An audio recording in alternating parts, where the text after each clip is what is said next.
জাতীয় শোক দিবস 15ই আগস্ট উপলক্ষে আজকের এই অনুষ্ঠানে আমি প্রথমেই পরম শ্রদ্ধাভরে স্মরণ করছি সর্বকালের সর্বশ্রেষ্ঠ বাঙালি জাতির পিতা বঙ্গবন্ধু শেখ মুজিবুর রহমানকে অত্যন্ত বেদনার সঙ্গে স্মরণ করি। আমার মা বেগম ফজিলাতুন্নেছা মুজিবকে, আমার 3 ভাই, আমার ছোট মুক্তিযোদ্ধা ক্যাপ্টেন শেখ কামাল, মুক্তিযোদ্ধা লেফটেন্যান্ট শেখ জামাল এবং ছোট্ট 10 বছরের শিশু ভাই আমার রাসেলকে, কামাল জামালের নবপরিণীত বধূ সুলতানা কামাল এবং রোজি জামালকে আমি স্মরণ করি। আমার একমাত্র চাচা মুক্তিযোদ্ধা শেখ আবু নাসেরকে আমি স্মরণ করি। একই দিনে রাষ্ট্রপতির military secretary brigadier Jamil Uddin এবং পুলিশ অফিসার সিদ্দিকুর রহমান, তাদেরকেও নির্মমভাবে হত্যা করে আমি তাদের স্মরণ করছি। আমার মেজ ফুপুর বাড়ি আক্রমণ করে যুবনেতা শেখ ফজলুল হক মনি এবং তার আন্তঃসত্ত্বা স্ত্রী আরজু মনিকে নির্মমভাবে হত্যা করে। আমার সেজ ফুপুর বাড়িতে আক্রমণ করে আমার ফুপা আব্দুর রব সাইনিয়াবাদ, মুক্তিযোদ্ধা সংগঠক, এবং তার 10 বছরের ছেলে আরিফ, 13 বছরের মেয়ে বেবি, 4 বছরের নাতি আবুল হাসান আবদুল্লার ছেলে সুকান্ত বাবু, এবং তাদের বাড়িতে আরও ছিলেন সাংবাদিক শহীদ সেরনিয়াবাদ, মুক্তিযোদ্ধা এবং রেন্টু, সে ছিল সাংস্কৃতিক কর্মী এবং কাজের লোকজন সহ আরও অনেককে সেখানে হত্যা করে। 15ই আগস্টে যারা শাহাদাত বরণ করেছেন তাদের আত্মার মাগফিরাত কামনা করছি।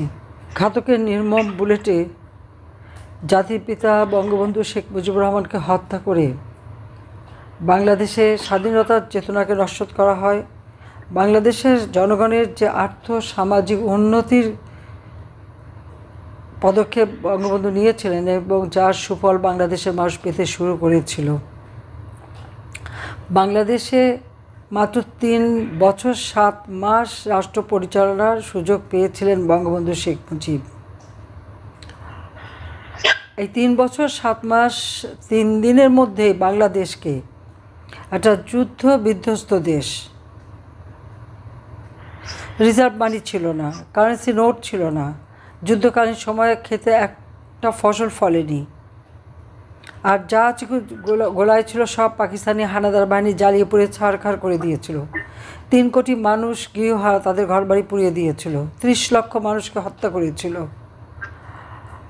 1 কোটি শরণার্থী ভারতে আশ্রয় নিয়েছিল। তারপর মুক্তিযোদ্ধারা অনেকে আহত।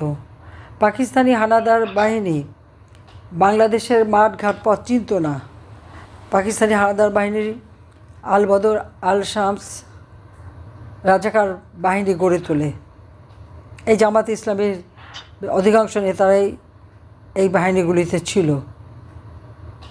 গোলাম আজম থেকে শুরু করে নিজামি, মুজাহিদ, কামরুজ্জামান, কাদের মোল্লা সহ মৌলানা মান্নান, আব্দুল আলিম, মৌলানা সোবহান সহ আরও অনেকের মধ্যে জড়িত ছিল। এবং এরা রাস্তাঘাট পথ দেখিয়ে দেখিয়ে গ্রামের পর গ্রাম নিয়ে যায়। শুধু তাই না, ঢাকা বিশ্ববিদ্যালয়ের শিক্ষকদের হত্যা করা, বুদ্ধিজীবীদের হত্যা করা, সব কিছু মূল হোতা কিন্তু এরাই ছিল। জাতির পিতাকে হত্যার একটাই উদ্দেশ্য, মহান মুক্তিযুদ্ধে বাঙালির যে বিজয়, সেই বিজয়কে নস্যাৎ করা। সেই বিজয়কে নস্যাৎ করে দিয়ে বাংলাদেশের স্বাধীনতাটাকেই ধ্বংস করে দেওয়া। আমি আরিয়ানা বিদেশে ছিলাম, আমরা বেঁচে গিয়েছিলাম, কিন্তু এই একদিনে যখন বাবা মা ভাই সব হারালাম, দেশ হারালাম, বিদেশের মাটিতে আশ্রয় নিয়ে থাকতে হয়েছিল 6 বছর। আর বাংলাদেশের ভিতরে এই সময় প্রতিনিয়ত হত্যা ষড়যন্ত্র চলছিল। এই হত্যা ষড়যন্ত্রের মধ্য দিয়ে অবৈধভাবে প্রথমে ক্ষমতায় আসলো মুস্তাক, 3 মাসও টিকতে পারেনি। এরপর আসলো জিয়াউর রহমান, কারণ মুস্তাক জিয়াউর রহমান খুব ঘনিষ্ঠ ছিল, এই চক্রান্তের সঙ্গে সম্পূর্ণ জড়িত ছিল বলে খন্দকার মুস্তাক নিজেকে রাষ্ট্রপতি ঘোষণা দিয়েই জিয়াউর রহমানকে সেনাবাহিনী প্রধান নিয়োগ দিয়েছিল। আর জিয়াউর রহমান সেনাবাহিনী প্রধান হয়েই সে নিজেকে রাষ্ট্রপতি হিসেবে ঘোষণা দিয়ে ক্ষমতা অবৈধভাবে দখল করে। এবং খুনি যারা আত্মস্বীকৃত, এই কর্নেল ফারুক রশিদ বিবিসিতে ইন্টারভিউ দিয়ে বলেছিল তাদেরকে আবার কে বিচার করবে, তাদেরকে ইন্ডেমনিটি দিয়েছিল, দায় মুক্তি। আমরা যারা 15ই আগস্ট আপনজন হারিয়েছি, আমরা বাবা মা ভাই কারো বিচার পাবো না, কারো হত্যার বিচার পাবো না, মামলা করতে পারবো না। 6 বছর পর আমি দেশে ফেরার সুযোগ পেলাম যখন আওয়ামী লীগ আমাকে সভাপতি নির্বাচিত করলো। এবং 80 সালে আমি লন্ডনে যে আওয়ামী লীগকে সুসংগঠিত করেছিলাম, কাজ করেছিলাম, আর 81 সালের কাউন্সিলে আমাকে নির্বাচিত করেছিলেন। একরকম জোর করেই আমি দেশে ফিরে আসি। জিয়াউর রহমান অনেক রকম বাধা দিয়েছিল, অনেক উদ্ভট কথা বলেছিল, আমি তালপট্টি বিক্রি করে দিয়ে আসছি, দেশ বিক্রি করে দিয়ে আসছি, অনেক কথা বলেছিল। কিন্তু বাংলাদেশের মানুষ সেই দিন আমাকে আপন করে নিয়েছিল। আমার এখনও মনে পড়ে 81 সালে 17ই মে যখন বাংলাদেশের মাটিতে নামলাম, আমি দেখলাম হাজার হাজার মানুষ, লাখ লাখ মানুষ সেখানে। কিন্তু 30শে জুলাই যেদিন বাংলাদেশ ছেড়ে যাই, কামাল জামাল রাসেল, কামাল জামালের নবপরিণত বধূরা সবাই এয়ারপোর্টে ছিল। কিন্তু আমি ফিরে এসে তাদেরকে তো আর দেখলাম না। কিন্তু আমি পেয়েছিলাম বাংলার মানুষকে, আর পেয়েছিলাম সারি সারি কবর। সেই দিন থেকে ঘোষণা দিয়েছিলাম এবং সিদ্ধান্ত নিয়েছিলাম, এই বাংলার মানুষই আমার পরিবার। যে বাংলাদেশের মানুষের অধিকার প্রতিষ্ঠা করতে চেয়ে সেই 1948 সালে ভাষা আন্দোলন থেকে শুরু করে ধাপে ধাপে বাংলাদেশের মানুষকে স্বাধীনতার চেতনায় উদ্বুদ্ধ করে জাতিপিতা বঙ্গবন্ধু শেখ মুজিবুর রহমান এই দেশকে স্বাধীন করেছেন।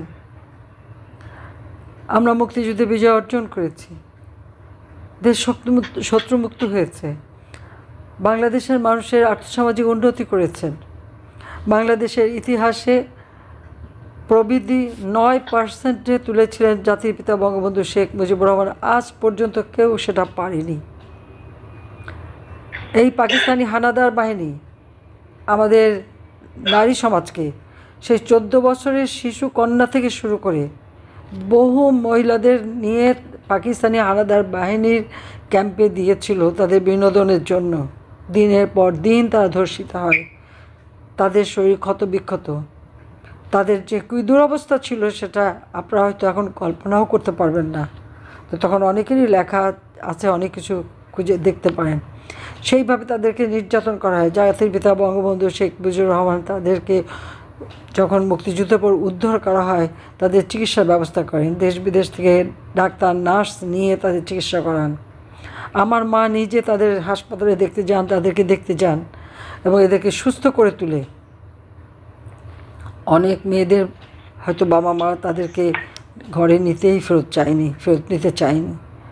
আমার মা আয়োজন করেছিলেন, গণবিবাহ দিয়েছিলেন। প্রত্যেকে নিজের বাড়ি থেকে সেই বিবাহ দেন। এই বিবাহের সময় প্রশ্ন ওঠে বাবার নাম, বাড়ির ঠিকানা। জাতির পিতা বঙ্গবন্ধু শেখ মুজিবুর রহমান বলে দিয়েছিলেন আমার মাকে যে বলে দিও তাদের বাবার নাম শেখ মুজিবুর রহমান, বাড়ির ঠিকানা এই ধানমন্ডি 32 নম্বর 677 প্লটের যে বাড়িটি, এই বাড়িটি তাদের ঠিকানা। আমার কিছু গহনাগাটি ছিল, আমি মাকে নিয়ে দিয়েছিলাম যে মা এদেরকে, আমার লকারে রাখা ছিল বলে বেঁচে ছিল, বাসা তো লুট হয়ে গিয়েছিল, আমি সেগুলো তুলে দিয়েছিলাম মায়ের হাতে, তুমি ওদেরকে উপহার দাও। মা নিজেও দিয়েছিলেন যেটুকু ছিল। আমাদের গ্রামের বাড়ি পুড়িয়ে দিয়েছিল, সব আত্মীয়স্বজনের। আমাদের 32 নম্বর পাকিস্তানি হানাদার বাহিনীর দখলেই ছিল, সব লুটপাট করেছিল। আমার মা, আমি, জামাল, রেহানা, রাসেল আমাদেরকে গ্রেপ্তার করে ধানমন্ডি বর্তমান 9A, তখন ছিল 18 নম্বর বাড়ি, 18 নম্বরের 26 নম্বর বাড়ি, এখন একটা মাল্টি স্টোরেড বিল্ডিং, তখন ছিল একটা একতলা বাড়ি, আমাদের সেখানে বন্দি করে রেখেছিল। আমি তখন অন্তঃসত্ত্বা ছিলাম। আমার ছেলে জয় কিন্তু ওই বন্দিখানায় তার জন্ম হয়।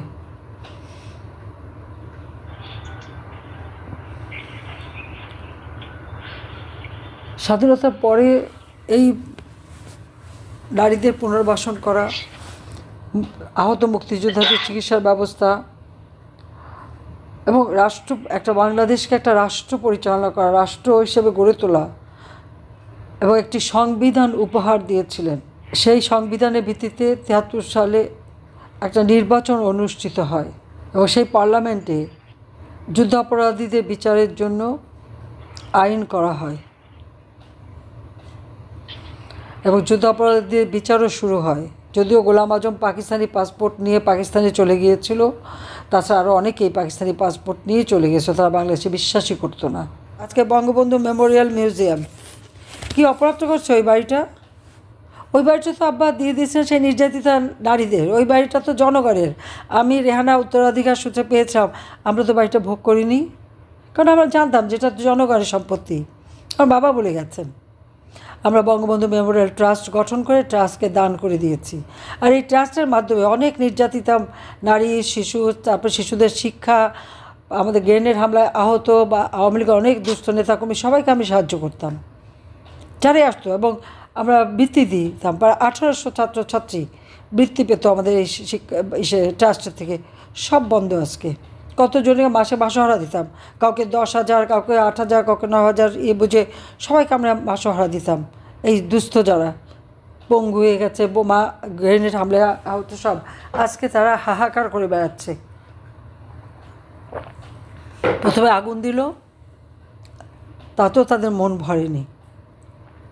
এরপর বুলডোজার দিয়ে ভেঙে সেই ইসলামিক পতাকা উড়িয়ে দিল, আর সেখানে লুঙ্গি ডান্স। আপনি একবার চিন্তা করে দেখেন।